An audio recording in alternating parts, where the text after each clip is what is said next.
આદરણીય ટ્રસ્ટી સભ્યો, નીરજ સર, આચાર્ય શ્રી આસ્થા મેડમ, નિર્ણાયકશ્રીઓ, શિક્ષકો, વાલીશ્રીઓ અને હંમેશા મારો ઉત્સાહ વધારતા મારા મિત્રો, નમસ્કાર, સુપ્રભાત. હું ત્રંબડિયા તનય શ્રીમતી આર.એસ. કાલરિયા પ્રાઇમરી સ્કૂલ અંગ્રેજી માધ્યમના 6ઠા ધોરણ વર્ગમાં અભ્યાસ કરું છું.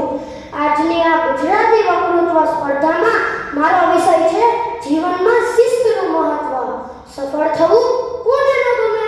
સારું જીવન જીવવું કોને ન ગમે? શ્રેષ્ઠ જીવનશૈલી કોને ન ગમે?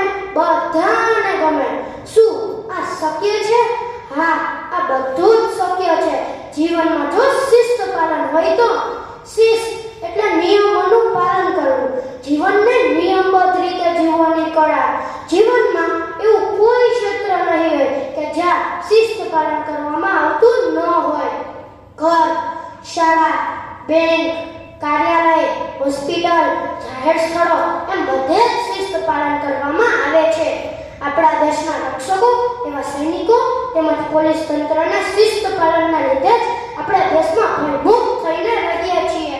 રોડ, રેલવે અને હવાઈ સેવાઓના શિસ્ત પાલનના લીધે આપણે એક સ્થળથી બીજે સ્થળ સમયસર પહોંચી શકીએ છીએ.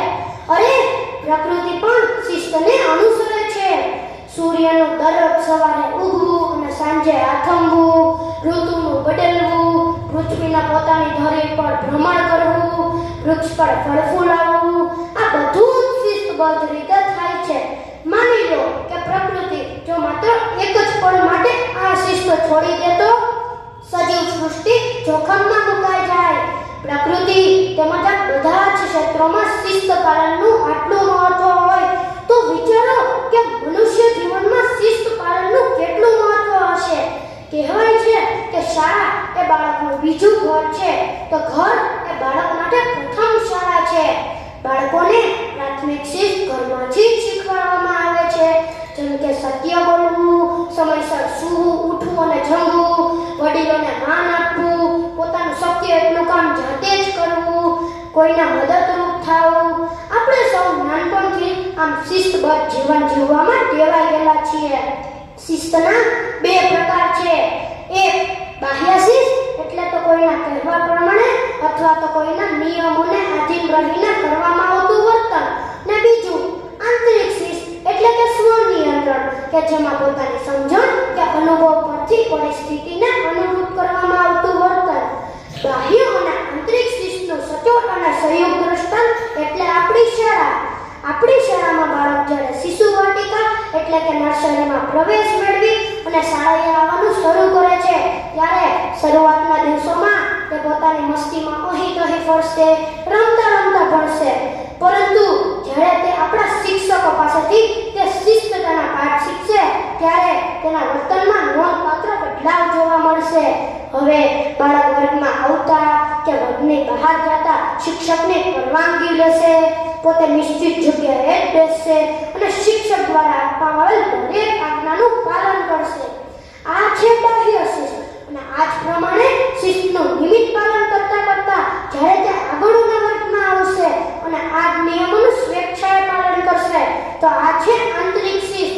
શિસ્ત એ કોઈ સજા નથી, પરંતુ જીવનના દરેક ક્ષેત્રમાં સફળતા મેળવવાની ચાવી છે. આપને બધાને કાર્ય કરવા માટે 24 કલાક મળે છે, પરંતુ આપને એટલો સમય પણ ઓછો પડતો હોય છે. તો એમ થાય કે આપણા દેશના વડાપ્રધાન શ્રી નરેન્દ્ર મોદીજી આટલા જ સમયમાં પૂરી દેશની હિલચાલ પર કઈ રીતે નજર રાખતા હશે? શિસ્તબદ્ધ જીવનશૈલીના કારણે.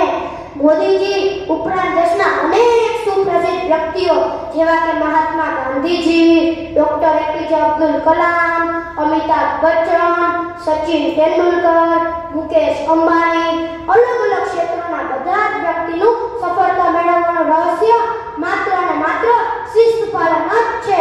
જેઠાલાલ કળા તારક મહેતા કા ઉલ્ટા ચશ્માના ધારાવાહિકના આ પાત્રને બાળકોથી લઈ વડીલો સૌ કોઈ પસંદ કરે છે. આ જેઠાલાલ એટલે કે દિલીપભાઈ જોશી પોતાના વાસ્તવિક જીવનમાં શિસ્તનું ચુસ્તપણે પાલન કરે છે. તેઓ નિયમિત 11નો ઉપવાસ કરે છે. તેમના 11ના દિવસે પોતે જમતા હોય એવું શૂટિંગ કરવામાં આવતું હોય તો તેઓ ખાઈને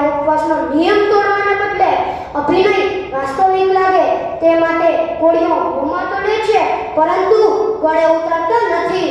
તેઓ પોતાના નિયમોનું પ્રમાણિકતાથી પાલન કરે છે. તમે જીવનમાં ખૂબ ભણ્યા હો, જીવનમાં ઘણી બધી સિદ્ધિ હાંસલ કરી હોય, પરંતુ જો તમારા જીવનમાં શિસ્ત પાલન ન હોય તો આ બધું જ નકામું છે. શિસ્ત આપણા જીવનમાં ગાડીના પાટા સમાન છે કે જીવનરૂપી ગાડીને વ્યવસ્થિત ચલાવે છે. ચાલો મિત્રો, અહીં મારે પણ સ્પર્ધાના નિયમોનું પાલન કરવાનું હોય. સમય મર્યાદાને ધ્યાનમાં રાખી મારો કર્તવ્ય અહીં સમાપ્ત કરવા જઈ રહ્યો છું.